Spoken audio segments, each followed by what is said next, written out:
Hey, Tux Arutere here, and I am reading from my journal. Welcome.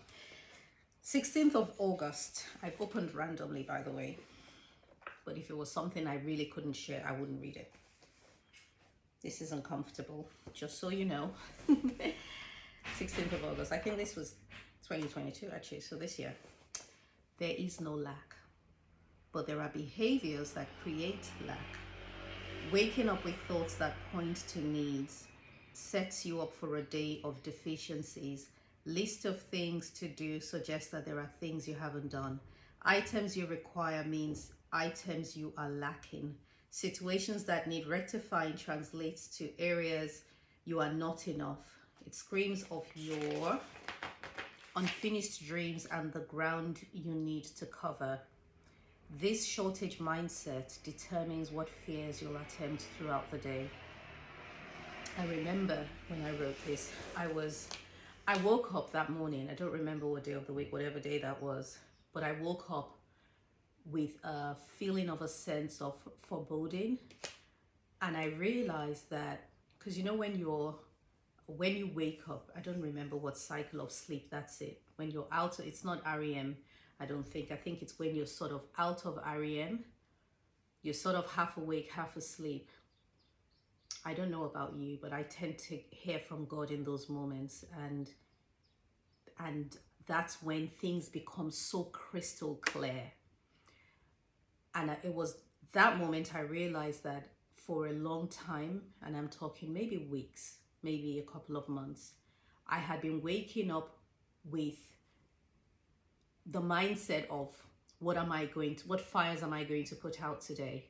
So instead of waking up with a thought of what am I going to produce, what am I going to create, what's going to go well, what difference am I going to make, I was waking up with thoughts of what problems am I going to solve.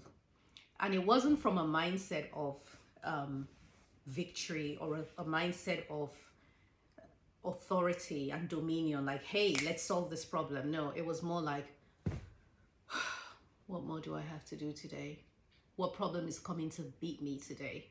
That was my mindset when I wrote this, because I realized that had been the way that I was waking up every morning with an expectation for wrong. I was expecting things to go wrong, and I had reduced my dream and my existence to one that was just fielding off arrows left, right, and center.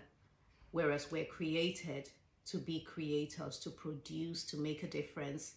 But there I had shrunk myself into a person who was just being battered and just accepting the negative thoughts. And of course, attacks tend to come to our mind more than anywhere else.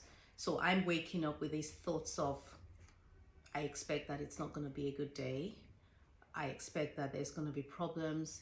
I'll get a call from the shop and I will think, okay, what problem are they calling me about now?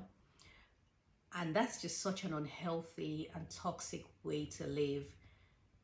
And I don't know how long exactly I had been living in that state before this it hit me that I had a lack mentality. And a lack mentality, a lot of times we talk of abundance and lack and we attribute it to physical things or even the emotional state. But a lack mentality is not necessarily tied to the material things. It's just when you feel like you are not enough, period. You're not enough to handle the challenges, whatever challenges the day will bring. You're not enough to handle or take hold of the opportunities. You're not enough to produce anything good.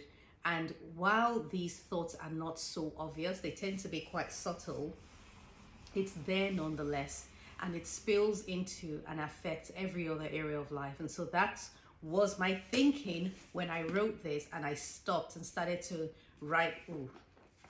I'm not gonna know what day. I think it's, oh yeah, there it is, 16th of November. Let me see what I wrote after that. Okay, so I've written, waking up and surrendering to such intrusive lack thoughts create an emotional cloud which will be the space you operate in. Fear, worry, deficiency, uncertainty will all send you into a space where nothing works, so why bother? It clouds your judgment about what's possible, blurs your vision of God's plan, your future, and distorts your hearing so you struggle to hear and respond to spiritual truths. All of this can be prevented by engaging first in the spiritual before the physical.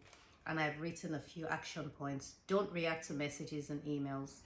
Don't react to messages and emails is different from don't reply them. Just because an email hits my inbox doesn't mean I should quickly reply.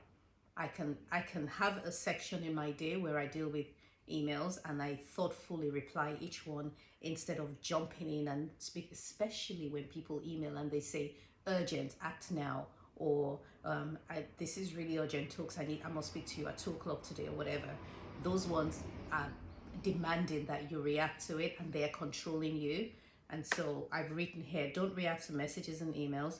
Don't head to social media. Guys, this one is a confession. Right now, we're still praying about this one because I habitually scroll on my phone. I mean, and I say habitually because I'm not exactly looking for anything in particular. I don't particularly read or watch any one thing or follow anybody's feed in that way, but I just like habits. I just pick my phone up and go straight to and I've deleted the app several times from my phone, but I just end up searching online, going onto the web browser. So I need help there. Don't Google every thought that shows up. Do you guys do that? I do. I go onto, what did I just Google? I don't even remember now. And it's just such a bad habit. Every little thing.